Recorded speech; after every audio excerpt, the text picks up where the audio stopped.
Hay montañas que hoy voy a mover con la fe que no duda. Muy buenas tardes, queridos hermanos, amigos. Hoy es día miércoles, día de oración, un momento especial donde podemos hacer un alto en nuestra semana, tal vez un poco diferente, pero hacer un alto para poder reflexionar en la palabra de Dios y también elevar nuestros pedidos, nuestros agradecimientos al trono de la gracia. En esta tarde yo quiero compartir con ustedes unos versículos del capítulo 17 del libro de San Juan, del Evangelio según San Juan, donde Jesús ora por sus discípulos. Este capítulo es conocido como la oración sumo sacerdotal de Jesús, orando por sus discípulos. La Biblia deja registro, y también Elena de White, una escritora inspirada, de que Jesús pasaba horas enteras, noches enteras orando. Era un hábito que era parte de la vida cotidiana de Cristo Jesús, nuestro Salvador. Y en esas oraciones Él pedía por sus discípulos, pedía por las fuerzas que necesitaba el Señor y la dirección. Y yo quiero leer algunos versículos del capítulo 17 donde hay diferentes ingredientes que hablan acerca de la importancia de la oración de Jesús. Por ejemplo, el versículo 3 dice: y esta es la vida eterna, que te conozcan a ti, el único Dios verdadero, y a Jesucristo, a quien has enviado. Todos nosotros anhelamos, deseamos y añoramos de que Cristo venga. Queremos vivir con Él por la eternidad. Más aún al ver todas las cosas que están sucediendo en nuestra sociedad, en el mundo entero, queremos ver a Jesús volver. Pero la vida eterna podemos comenzar a disfrutarla a partir de hoy.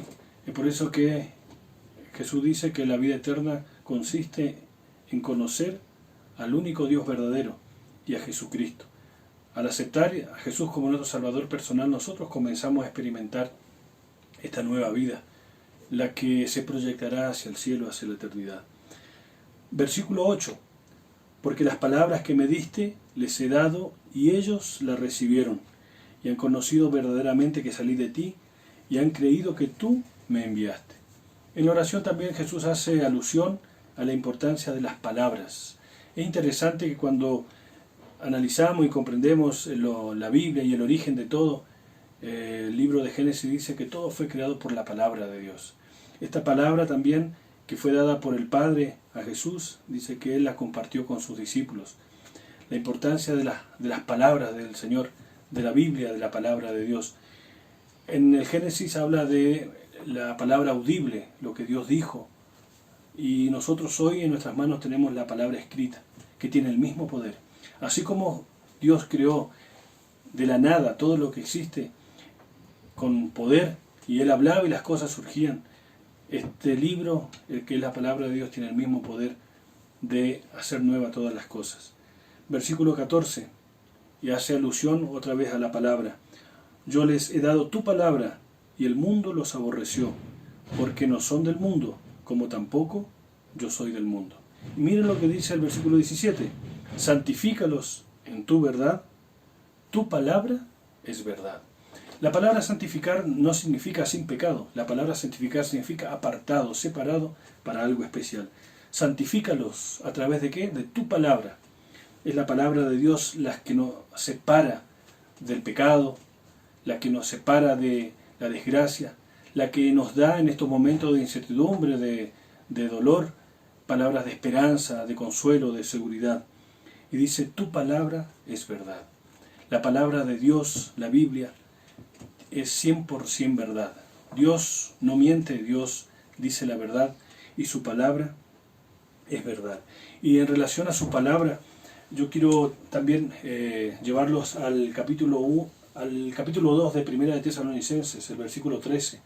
El apóstol Pablo dice, por lo cual también nosotros sin cesar damos gracias a Dios, de que cuando recibisteis la palabra de Dios, que oísteis de nosotros, la recibisteis no como palabra de hombres, sino según en verdad la palabra de Dios, la cual actúa en vosotros, los creyentes. Esta palabra da sentido e importancia a la vida cristiana. Jesús oró para que esas palabras que Él impartió, recibidas del Padre a sus discípulos, produjeran un efecto positivo en la vida de sus discípulos.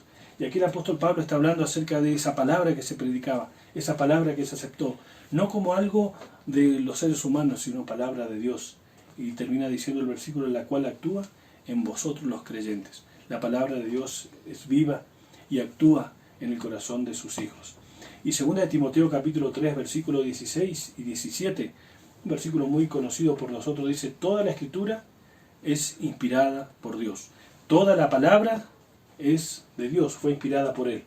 Y es útil y tiene un propósito que puede enseñar, redarguir, corregir, para instruir en justicia, con el propósito o a fin de que el hombre de Dios sea perfecto, no intachable.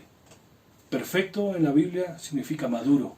Nosotros debemos aprender a vivir dependiendo de la palabra de Dios, no dudando de la palabra de Dios, no escuchando lo que los otros dicen acerca de la palabra de Dios, sino lo que nosotros podemos aprender y sacar estas verdades de la misma palabra de Dios, para que sea perfecto, enteramente preparado para toda buena obra.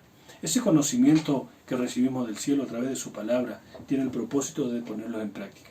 Y miren, quiero terminar leyendo el versículo 20, porque Jesús oró por sus discípulos para que entendieran la palabra, para que la palabra de Dios produjera ese efecto en su vida, en su corazón, para llevarlo a las buenas obras. Pero miren, ¿qué más agrega Jesús en su oración? Mas os ruego no solamente por estos, hablando de sus discípulos, de ese círculo más cercano, sino también por los que han de creer en mí, por la palabra de ellos.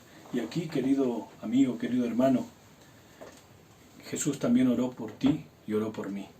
Nosotros creemos en lo que sus discípulos hablaron, en lo que ellos escribieron, en lo que ellos vivieron en ese momento con Jesús, nosotros creemos. Jesús oró también por nosotros. Y es el mismo criterio y es el mismo anhelo que Dios tiene, que la palabra de Dios también pueda llegar al corazón de cada uno de nosotros.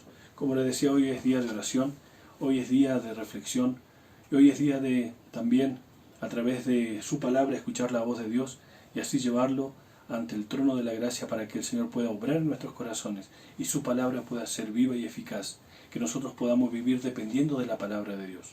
Tal vez en las redes sociales y en las cuentas que por ahí recibimos mucha información acerca de lo que está sucediendo en Italia, en España, lo mismo aquí en Sudamérica, en nuestro país, en Argentina, en Ecuador, en Brasil.